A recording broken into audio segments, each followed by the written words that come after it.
Hi friends, ಎಲ್ರಿಗೂ ನಮಸ್ಕಾರ. ನಾವು ಚೆನ್ನಾಗಿದ್ದೀವಿ, ನೀವು ಚೆನ್ನಾಗಿದ್ದೀರಾ? ಇಟ್ಸ್ ಮೀ ಪ್ರಿಯಾ ತನು ಚಾನಲ್ಗೆ ತಮ್ಮೆಲ್ಲರಿಗೂ ಮತ್ತೊಮ್ಮೆ ಸ್ವಾಗತ. ಈ ಬ್ಲಾಗು ಥರ್ಸ್ಡೇ ಬ್ಲಾಗೆ. ನೆನ್ನೆ ಹಾಕಿದ್ದೆಲ್ಲ ಅದು ಥರ್ಸ್ಡೇ ಬ್ಲಾಗೆ.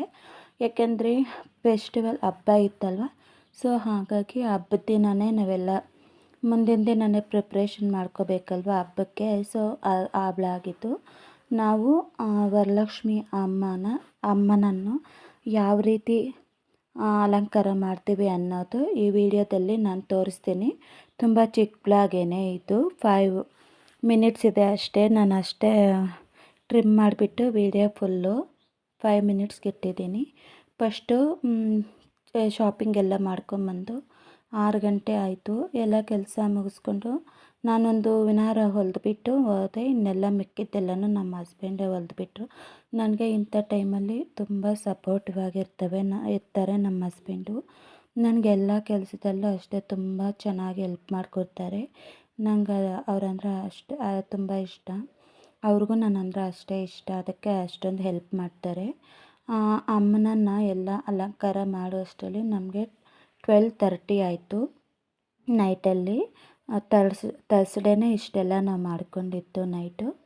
ಫಸ್ಟ್ ನಾನು ಸಾರಿ ಉಡಿಸೋದೇನು ತೋರಿಸಿಲ್ಲ ಅಮ್ಮನಿಗೆ, ಯಾಕಂದರೆ ನನಗೆ ಬರಲ್ಲ. ಇನ್ನು ನಿಮಗೆ ಹೇಗೆ ತೋರಿಸ್ಲಿ, ನನಗೆ ಹೆಂಗೆ ಬಂದರೆ ಹಂಗೆ ನಾನು ಉಡಿಸಿದ್ದೀನಿ ಸ್ಯಾರಿನ. ಅಷ್ಟೇ, ಅದೇ ರೀತಿಯೇ ನನಗೆ ಬರುತ್ತೆ. ಅದಕ್ಕೆ ನಿಮಗೇನು ತೋರಿಸಿಲ್ಲ ಸ್ಯಾರಿ ಡ್ರಾಪಿಂಗು.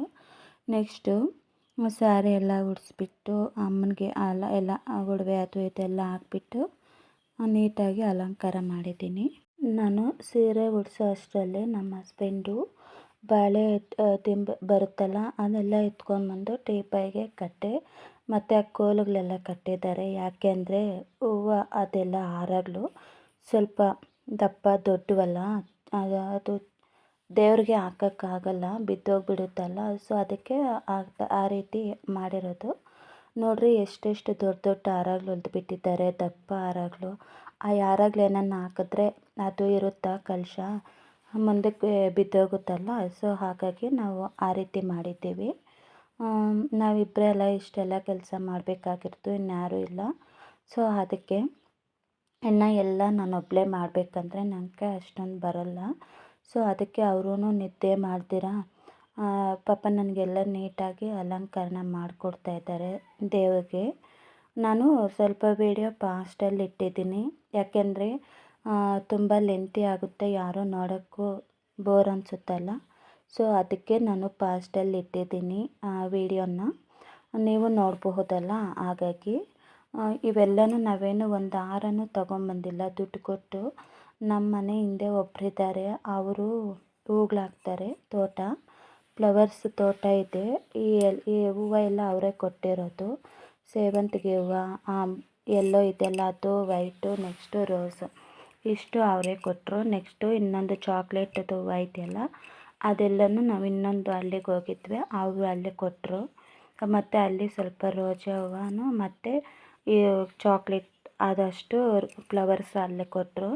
ಅವೆಲ್ಲ ಎತ್ಕೊಂಬಂದು ನಾನೊಂದು ವಾರ ಹೊಲಿದ್ಬಿಟ್ಟು ನಾನು ಮನೆ ಮುಂದೆ ತೊಳಿಬೇಕಾಗಿತ್ತು. ಮತ್ತು ಅಡುಗೆ ಏನೂ ಮಾಡಿರಲಿಲ್ಲ ನೈಟ್ಗೆ, ಅದೆಲ್ಲ ಮಾಡೋಕ್ಕೆ ಹೋದೆ. ಇನ್ನು ಮಿಕ್ಕಿದ ದಾರಗಳೆಲ್ಲನೂ ಅವರೇ ಹೊಲ್ದು ಕೊಟ್ಬಿಟ್ರು ನನಗೆ. ಇನ್ನೆಲ್ಲ ತಿಂದುಬಿಟ್ಟು ಹೂವು ಎಲ್ಲ ಇತ್ತಲ್ಲ ಅದೆಲ್ಲ ಎತ್ತಿಟ್ಬಿಟ್ಟು ನೆಕ್ಸ್ಟ್ ಮನೆಗಳೆಲ್ಲ ಒರೆಸ್ಬಿಟ್ಟು ಇನ್ನು ಎಲ್ಲ ಅಲಂಕರಣ ಮಾಡೋಕ್ಕೆ ಸ್ಟಾರ್ಟ್ ಮಾಡಿದ್ದೀವಿ ನಾವು.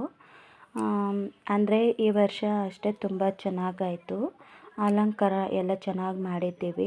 ಮೊನ್ನೆ ವರ್ಷ ಗೃಹಪ್ರವೇಶ ಆಗಿತ್ತಲ್ಲ, ಆಗಿದ್ದೊಂದು ವೀಕಿಗೆಲ್ಲನೂ ವರಲಕ್ಷ್ಮಿ ಹಬ್ಬ ಬಂತಲ್ವ, ಅದಕ್ಕೆ ಮುಂಚೆ ಎಲ್ಲ ವಾರಕ್ಕೆ ಮುಂಚೆ ಎಲ್ಲ ಚೆನ್ನಾಗಿ ಮಾಡಿದ್ವಿ. ನೆಕ್ಸ್ಟ್ ಇನ್ನೊಂದು ವೀಕಿಗೆಲ್ಲ ಮಾಡಬೇಕಿತ್ತಲ್ಲ, ಸೊ ಅದಕ್ಕೆ ಅವಾಗೂ ಮಾಡಿದ್ವಿ, ಬಟ್ ಇಷ್ಟೊಂದಿಲ್ಲ. ನಾವು ಅದು ಬರೀ ದೇವ್ರ ಮನೆಯಲ್ಲೇ ಇಟ್ಬಿಟ್ಟು ಮಾಡಿದ್ದಿದ್ದು, ಅದು ಪೂಜೆನ ಅಲಂಕಾರ ಎಲ್ಲ ಮಾಡಿದ್ದು. ಈ ವರ್ಷವೂ ಹಂಗೆ ಮಾಡೋಣ ಅಂದ್ಕೊಂಡ್ವಿ. ನಮ್ಮ ಮಗ ಇದ್ದುಕೊಂಡು ಬೇಡ ಮಮ್ಮಿ ಬೇಡ, ಆಚೆ ಕಡೆ ಇಡೋಣ, ಚೆನ್ನಾಗಿರುತ್ತೆ ದೇವ್ರನ್ನ ಕೂರಿಸ್ಬಿಟ್ಟು, ಪ್ಲೀಸ್ ಮಮ್ಮಿ ಅಂದ್ಬಿಟ್ಟು ಕೇಳ್ಕೊಂಡ. ಸರಿ ಬಿಡೋ, ನಿನ್ನ ಆಸೆ ನಾವ್ಯಾಕೆ ಬೇಡ ಅನ್ನೋದು ಅಂದ್ಬಿಟ್ಟು ಅವನ ಆಸೆ ಅಂತಲೇ ನಾವು ಈ ಥರ ಆಚೆ ಕಡೆ ಇಟ್ಟಿದ್ದೀವಿ ದೇವ್ರನ್ನ ಕೂರಿಸ್ಬಿಟ್ಟು. ಇಷ್ಟೆಲ್ಲ ಮಾಡೋಷ್ಟರಲ್ಲಿ 12:30 ಆಯಿತು. ನೋಡಿರಿ ಸೀರಿಯಲ್ ಸೆಟ್ಟು ಎಲ್ಲ ಹಾಕಿದ್ರು.